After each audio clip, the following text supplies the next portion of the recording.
May Day సందర్భంగా కార్మికులకు shock ఇచ్చినటువంటి సిచ్యువేషన్ ప్రస్తుతం మాజీ మంత్రి శ్రీనివాస్ గౌడ్ ఉన్నారు. మాట్లాడదాం. ఈరోజు మేడే కమర్షియల్గా సిలిండర్కి సంబంధించిన రేటు పెరిగింది. దాదాపు 3,000కి చేరుకున్నటువంటి పరిస్థితి.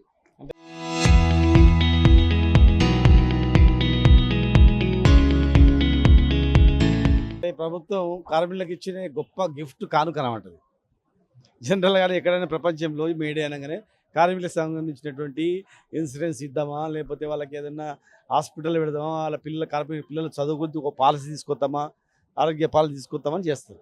కానీ వాళ్ళు నడ్డీ ఇరగొట్టేటట్లు సిలిండర్ ధర పెంచడం అంటే హోటళ్ళల్లో టోటల్గా బతికేది లక్షల మంది కార్మికులు బతికేది హోటల్ కార్మికులు. నువ్వు చిన్న చిన్న బండిని పెట్టుకుంటారు, కింద బజ్జీల బండి పెట్టుకుంటారు, ఇడ్లీ బండి పెట్టుకుంటారు.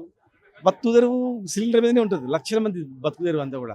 నువ్వు 10 రూపాయలకు టిఫిన్ ఇస్తాడు. ఇప్పుడు నువ్వు ఎగ్దమ్ 1000 రూపాయలు అంటే నువ్వు 15 రూపాయలు అంటే కూడా తింటాడా? సామాన్యులు తినగలుగుతారా?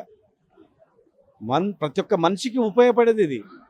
కార్మికులకు, మామూలు వాళ్ళకు, వ్యక్తులకు కమర్షియల్ 1000 రూపాయలు అంటే ఈ దేశంలో ఇంతవరకు స్వాతంత్రం వచ్చినప్పుడు ఇప్పటివరకు ఎప్పుడు పెంచలే. అట్లా ఏదో 100 అట్లా పెంచుకుంటూ పోతారంటే బరి తెగించిపోయారు. అంతే, ఏమైనా చేసుకోండి, మేము దేశం చేస్తామని. అట్లా ఆల్రెడీ హైదరాబాద్లో కొన్ని హోటల్స్ దగ్గర due to LPG shortage hotel మూసేస్తున్నాం, కొన్ని రోజుల తర్వాత రీఓపెన్ చేస్తామనేటువంటి బోర్డ్స్ కనిపిస్తూ ఉన్నాయి. దానివల్ల కేవలం ఈ రేట్లు పెరగడమే కాదు, చాలా మంది ఉపాధి కోల్పోతున్నటువంటి పరిస్థితి. రాష్ట్ర ప్రభుత్వం కూడా ఏం చేస్తుంది ఏంటంటే రాష్ట్ర ప్రభుత్వం ఆదుకోవాలా, ఇన్సెంటివ్స్ అన్ని ఇవ్వాలా, కేంద్ర ప్రభుత్వం ఆదుకోవాలా. రాష్ట్ర ప్రభుత్వం, కేంద్ర ప్రభుత్వం రెండు కలిసి పకడ్బందీగా కలిసి చేస్తున్నాయి ఇవన్నీ కూడా. ఈ రాష్ట్ర ప్రభుత్వం కార్మికుల ఇల్లుగుల కొట్టుడు, కార్మికుల జీతాలు ఇవ్వకపోవడు, అవుట్సోర్సింగ్ జీతాలు ఇవ్వకపోవడు, మొత్తం కార్మికులే. ఇప్పుడు బతికేదే కార్మికులు, దేశం బతికేదే కార్మికుల నుంచి. కార్మికుల చెమట రక్తం నుంచే రాష్ట్ర అభివృద్ధి, దేశాభివృద్ధి ఉంటుంది.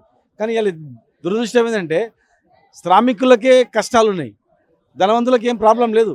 వాళ్ళ ఇండ్లు అడుగులో కొట్టాడు, వాళ్ళకి ఉద్యోగాలకేం దోహం ఉండదు. కార్మికుల ఉద్యోగాలే పోతాయి, రోడ్ల మీద పడతాయి, భార్య పిల్లలు రోడ్ల మీద పడే పరిస్థితి వస్తుంది. ఇలా కార్మిక దేశం మొత్తం కూడా ఇలా కళ్ళు నీళ్ళు పెట్టుకుంటుంది, శాపనార్థాలు పెడుతుంది. ఇదేం ప్రభుత్వం అంటని చెప్పేసి కనుక మళ్ళీ ఆలోచన చేయాలి. కేంద్ర ప్రభుత్వం చేసింది నిరసించాలి, రాష్ట్ర ప్రభుత్వాలు కూడా కొట్లాడి యుద్ధం చేయాలి, గొడవ చేయాలి. లేదనుకుంటే రాష్ట్ర ప్రభుత్వం పెంచిన దానికాడికి మేము ఇస్తాం 1000 రూపాయలు అని చెప్పి రాష్ట్ర ప్రభుత్వం ఇవ్వాలి. పెంచిన ధర ఏదైతుందో మేము కడతాం అని చెప్పి వాళ్ళన్న రావాలా. వాళ్ళు లేదు వీళ్ళు లేదంటే ఎక్కడ పోవాలా? అందుకనే ఈ రాష్ట్రంలో తిరుగుబాటు అనేది స్టార్ట్ అవుతుంది. మొన్ననే ఆర్టీసీ కార్మికులు తిరుగుబాటు చేసిండ్రు, ఎలక్ట్రిసిటీ ఆర్టిజన్స్ తిరుగుబాటు చేసిండ్రు. ఇవాళ కార్మికులు మొత్తం తిరుగుబాటు అవుతుంది. కనుక డెఫినెట్గా ఇప్పుడైతే ఊరుకోరు, దీనికి తగిన మూల్యం ఈ ప్రభుత్వాలు మాత్రం చెల్లించక తప్పదు. తెలంగాణకు రక్షణ మేమే బీఆర్ఎస్ అని మీరు చెప్తారు, కవిత రక్షణ పార్టీ అని పెట్టుకుంది, తెలంగాణ రక్షణ సేన అని ఆమె పెట్టుకుంది. చూడండి, ప్రజాస్వామ్యంలో ఎవరన్నా ఎన్ని పార్టీలను పెట్టుకోవచ్చు, ఒక్కొక్క పార్టీ ఎజెండా వాళ్ళు చెప్పుకోవచ్చు. ఇలా మేము ప్రాక్టికల్గా తెలంగాణ రాష్ట్రం తెచ్చిన నాయకుడు మా నాయకుడు. రాష్ట్రాన్ని 10 సంవత్సరాలు అద్భుతంగా పరిపాలించిన నాయకుడు. ఈ దేశంలో ఏ అవార్డులు వచ్చినా 10 వస్తే 9 అవార్డులు తెలంగాణకు వచ్చినాయి. ఒక ఉదాహరణ చాలు. మస్తు మంది ఎవరన్నా మాట్లాడినా మా ప్రభుత్వం పైన, మా నాయకుని పైన గ్యారంటీ రాష్ట్రాన్ని డెవలప్ చేసిందే మా నాయకుడు. ఎవరు ఎన్ని పార్టీలు పెట్టినా ఇలా ప్రజలు కోరుకుంటుంది, కేసీఆర్ కోరుకుంటున్నారు, కేసీఆర్ గారి పరిపాలన కోరుకుంటారు. మళ్ళీ కేసీఆర్ రావాలి, రేవంత్ పోవాలి, కేసీఆర్ రావాలని నినాదం రాష్ట్రం మొత్తం నడుస్తూ ఉంది. కనుక ఎన్ని పార్టీలు వచ్చినా కేసీఆర్ గారు ఖచ్చితంగా మళ్ళీ ముఖ్యమంత్రి గ్యారంటీ అవుతుంది. ఒకటి శ్రీనివాస్ గౌడ్ గారు, చివరగా రీసెంట్గా 3 రోజుల కోసం ప్రత్యేకంగా పార్లమెంటు మహిళా బిల్లు, తర్వాత డీలిమిటేషన్ వీటి చర్చ జరిగిన తర్వాత వీగిపోయిన తర్వాత బీజేపీ రాజ్యసభ ఎంపీల పైన దృష్టి పెట్టింది. రీసెంట్గా ఆమ్ ఆద్మీ పార్టీ సంబంధించినటువంటి వాళ్ళు మెర్జ్ అయ్యారు బీజేపీలో. సో బీఆర్ఎస్ పైన కూడా చర్చ జరుగుతుంది. మీకు 3 రాజ్యసభ సభ్యులు తెలంగాణ నుంచి, ఇద్దరు ఇలాగే ప్రయత్నం చేస్తున్నారు 1/3 అని. అదంతా జరగని పని. వాళ్ళ పని అది.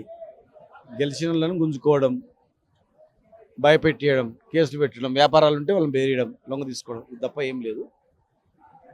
నాయకులని కొనొచ్చు, ప్రజలను కొనలేరు కదా. మా నాయకులు అమ్ముడు పెట్టేళ్ళు అయితే ఏం లేరు. వాళ్ళు ప్రజల స్కీములు పెంచి, ప్రజల సిలిండర్ ధరలు తగ్గించి, కార్మిక కర్షకులకు ఒక స్కీమ్ తీసుకొచ్చి ప్రజల మన్నలు పొందాలి తప్ప ఎవడైనా గెలిచినాక గుంజుకొని మేము అధికారం రావచ్చని మాత్రం తప్పది. అది శాశ్వతంగా దెబ్బతింటారు. ఇప్పటికే మల్లారెడ్డి లాంటి వాళ్ళు బీజేపీ తోటి టచ్లో ఉన్నారు, వెళ్తారు. మల్లారెడ్డి ఇంతవరకు ఖండన కూడా చేయలేదు. చూడండి, మా పార్టీ తెలంగాణ రాష్ట్రం ఇచ్చిన పార్టీ. మా రైతులు కానీ, మా కార్మికులు కానీ, మా వాళ్ళందరూ కూడా కేసీఆర్ గారి వైపు ఉన్నారు. వాళ్ళు బీజేపీ వాళ్ళు ఎన్ని ప్రయత్నాలు చేసినా, ఎన్ని చేసినా ప్రజలు వెంట ప్రజానాయకుడు మా నాయకుడు. తెలంగాణ ఇచ్చిన నాయకుడు మా నాయకుడు. కనుక మళ్ళీ ఖచ్చితంగా ఎన్ని బీజేపీ గవర్నమెంట్ కానీ, కాంగ్రెస్ గవర్నమెంట్ కానీ ఎన్ని రకాలుగా ఇబ్బందులు పెట్టినా, ఎన్ని రకాలుగా జిమ్మికులు చేసినా రాబోయే ఎలక్షన్లో అత్యంత హైయెస్ట్ మెజార్టీతో మాత్రం మా నాయకుడు గెలుస్తాడు. మీలాంటి వాళ్ళు ఉద్యమ నాయకులు, ఉద్యోగ సంఘాల నాయకులు గ్రౌండ్ నుంచి ఉన్నారు, తెలంగాణ ఉద్యమంలో ఉన్నారు. బయట నుంచి వచ్చిన వాళ్ళతో సమస్యన, అందుకే ఈ వార్తలు వస్తా ఉన్నాయి. ఇగో అట్లా ఇప్పుడు బయట నుంచి వచ్చిన వాళ్ళు రేపు ఒక పార్టీలో ఉంటారు, ఇంకో పార్టీలో పోవచ్చు, ఇంకో పార్టీలో పోవచ్చు, ఏదైనా జరగవచ్చు. ప్రజలైతే మా ఇంట ఉంటారు. నాయకులు వచ్చిన వాళ్ళు ఒకళ్ళు ఎవరైనా వాళ్ళ అవసరాలు తీర్చుకొని పోయినా, వాళ్ళ అవసరాల గురించి వచ్చి నటించినా, వాళ్ళ అవసరాల గురించే ఇక్కడ ఉన్నా, మేము వాళ్ళని నమ్ముకోలేదు. మా పార్టీ ప్రజలు నమ్ముకున్నారు. ఒకళ్ళు ఎవరైనా అట్లా చేస్తే రేపు భవిష్యత్తులో వాళ్ళకే దెబ్బ అవుతుంది. మా పార్టీ ఖచ్చితంగా మా నాయకులు విస్తరంగా ఉంటారు. మొన్న కేసీఆర్ కీలక సమావేశం, కొంచెం అగ్రెషన్ స్పీచ్ ఇచ్చారు చాలా రోజుల తర్వాత. వార్నింగ్ కూడా ఇచ్చినట్టుగా తెలుస్తుంది. అందులో భాగంగానే ఆయనకు తెలియదా ఏం జరుగుతుంది? ఖచ్చితంగా ప్రతిది కూడా మా నాయకుడు అంచనా వేయగలుగుతాడు. ప్రతిది కూడా మా నాయకుడికి విషయాలన్నీ ఉంటాయి. కనుక మేము నాయకుడిని బేస్డ్గా స్కీమ్ రాదేమో. రైతుల బేస్, మహిళలు, పేద విద్యార్థులు, కార్మికులు, కాంట్రాక్ట్ ఉద్యోగులు, అట్లా అట్లా మేము పాలసీ, ఇండస్ట్రియల్ పాలసీ, ఇండస్ట్రీస్ రావాలని అంటే లక్షల మంది బతుకుదేరు గురించి మా పాలసీలు ఉంటాయి తప్ప నాయకుల గురించి అట్రాక్ట్లు మా ఉండవు. నాయకులు ఉంటే వాళ్ళ అదృష్టం, పోతే వాళ్ళ దురదృష్టం. పార్టీ కేసీఆర్ ఖచ్చితంగా రేపు రాబోయే మళ్ళీ ముఖ్యమంత్రి భారీ మేడతో మేము ఉంటాం. రైట్, ఇది మేడే రోజు ఒక కమర్షియల్ సిలిండర్కి సంబంధించి దాదాపు 1000 రూపాయలు చేసి ఈరోజు కార్మికుల పక్షాన నిలబడకుండా నిర్ణయం తీసుకున్నటువంటి పరిస్థితి. దాంతోపాటు రేపు ఫ్యూచర్లో బీఆర్ఎస్లో ఉంటూ యాక్టింగ్ చేస్తూ ఇక్కడే ఉన్నామని చెప్పుకునేటువంటి ప్రయత్నం చేస్తూ యాక్టింగ్ చేస్తూ వేరే పార్టీ వాళ్ళతో టచ్లో ఉన్నటువంటి వాళ్ళ గురించి పెద్ద పట్టించుకోము, వాళ్ళు ఉన్నా పోయినా మాకేం పార్టీకి పెద్దగా ఇబ్బంది కాదు అనేటువంటి స్టేట్మెంట్ చేస్తున్నారు. ఒకవేళ బీఆర్ఎస్లో రేపు ఉన్నోళ్ళే అదృష్టవంతులు, బయటకు ఉన్నోళ్ళు దురదృష్టవంతులు అనేటువంటి స్టేట్మెంట్ మాజీ మంత్రి శ్రీనివాస్ గౌడ్ చేస్తా ఉన్నారు. Video journalist Madhu Malkedikar, Hyderabad.